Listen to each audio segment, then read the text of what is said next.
Aujourd'hui, une vidéo un peu spéciale dans laquelle je vais vous partager mes investissements de ce mois-ci. Je précise que je ne fais pas de conseils d'investissement, faites vos recherches avant d'investir, ne copiez pas ce que je fais. Vous le savez peut-être, j'ai un abonnement qui s'appelle le Portefeuille Market Insider dans lequel je partage aux membres mes investissements en bourse.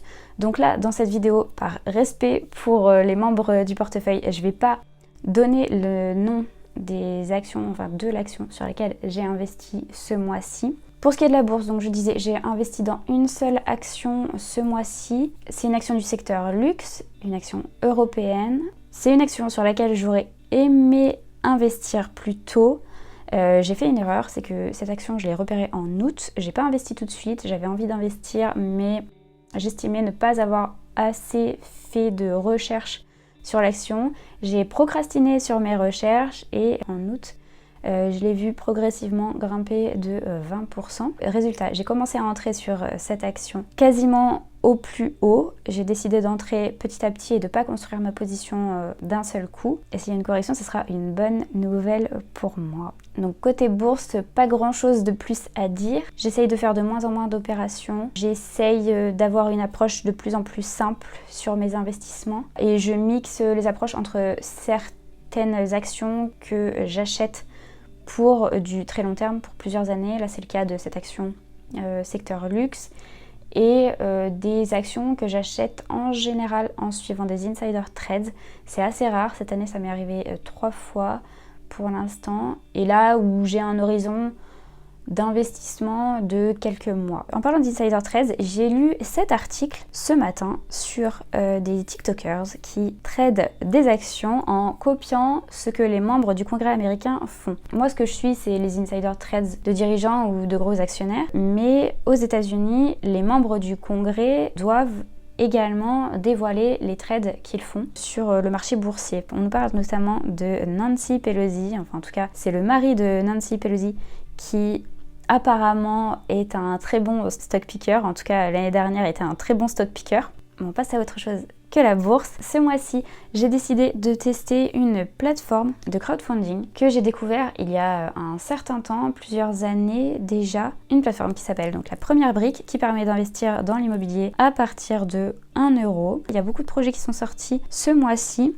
Les taux d'intérêt sont plutôt élevés, mais plutôt en ligne avec ce qui se pratique habituellement dans le crowdfunding immobilier. J'ai investi alors des petites sommes à chaque fois. Là, c'est pour tester parce que aussi je consacre la majorité de mon budget investissement financier aux actions. J'ai investi sur cette opération-là, celle-ci, ces deux-là, je les ai loupées, celle-ci aussi.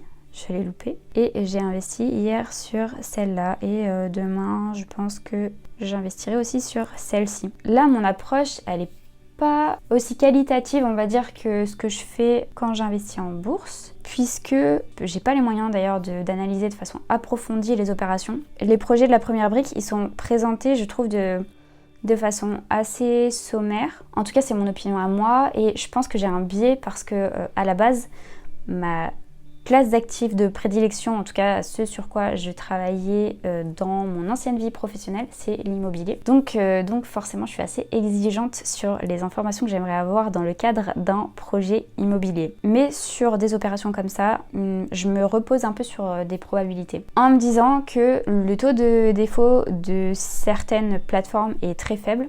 Pour le coup, La Première Brique, ils ont 0% de taux de défaut, mais parce que c'est une plateforme qui est jeune, qui a seulement quelques années, donc c'est normal. Il y a certaines plateformes qui sont plus anciennes, qui ont un taux de défaut très faible. Donc, je me dis que même si je perds de l'argent sur une opération, c'est pas forcément non plus dramatique, étant donné que je prévois de tester, là en l'occurrence, sur beaucoup d'opérations. Je vous tiendrai au courant sur ce que ça donne, mais malheureusement, les remboursements vont avoir lieu dans quelques mois, dans 6 mois au plus tôt. Je vous mets un lien en description si ça vous dit de tester. C'est un lien affilié. Attention, je ne vous recommande pas expressément cette plateforme. Comme je vous l'ai dit, je la teste moi-même. Donc peut-être que je vais être complètement déçue, mais si ça vous intéresse aussi de tester à partir de 1 €. Et si vous avez des retours d'expérience sur des plateformes de crowdfunding, n'hésitez pas à me le dire en commentaire, ça m'intéresse. Je recherche aussi des plateformes qui permettent d'investir sur des fractions pas forcément des fractions d'immobilier. Je vois déjà ce qui existe en France et ça me convient pas forcément, mais plutôt tout ce qui est objet de collection. En gros, des plateformes type Rally qui existent aux États-Unis. Il y a plein de types d'objets différents qui sont proposés sur Rally. Si vous connaissez une plateforme équivalente, ça m'intéresse beaucoup. Donc ce mois-ci, investissement en bourse, crowdfunding immobilier et enfin les cryptos. Je suis pas la personne la plus informée du monde sur les cryptos. J'en parle pas sur cette chaîne, je reste focus sur la bourse. Actuellement, dans mon portefeuille crypto, j'ai un peu d'Ethereum, du Elrond et du Bitcoin. Mon approche est de faire du DCA, donc je mets régulièrement une somme fixe, peu importe le cours. J'ai précédemment, cette année, retiré pas mal de gains à la fin du bull run en fait. Une fois que le Bitcoin a dépassé les 60 000 $, je me suis dit bon, c'est déjà pas mal, je vais encaisser une grosse partie de mes gains. Je vous disais en début de vidéo de faire vos recherches, que je faisais pas de conseils en investissement sur les cryptos. Il faut surtout pas me copier parce que je fais pas les choses de façon optimisée.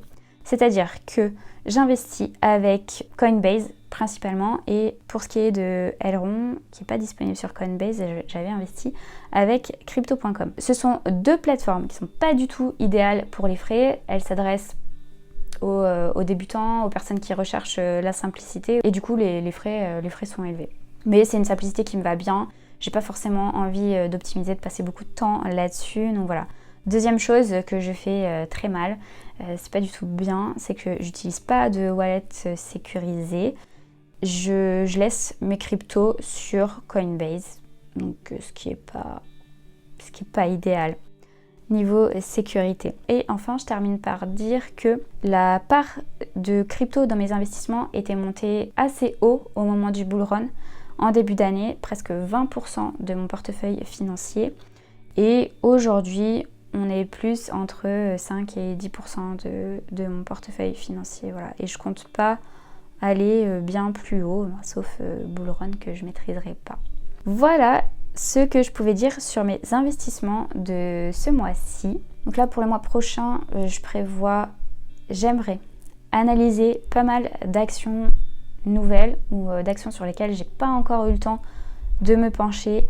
J'ai une liste à rallonge d'actions que je dois étudier. Il y a des actions que j'ai repérées il y a un certain temps. Je suis pas sûre que mes investissements seront très diversifiés en octobre, tout dépend de ce qui sort. C'est tout pour cette vidéo, dites-moi en commentaire ce que vous en avez pensé. On se retrouve très vite et en attendant, comme d'habitude, je vous laisse avec une autre vidéo. Ciao!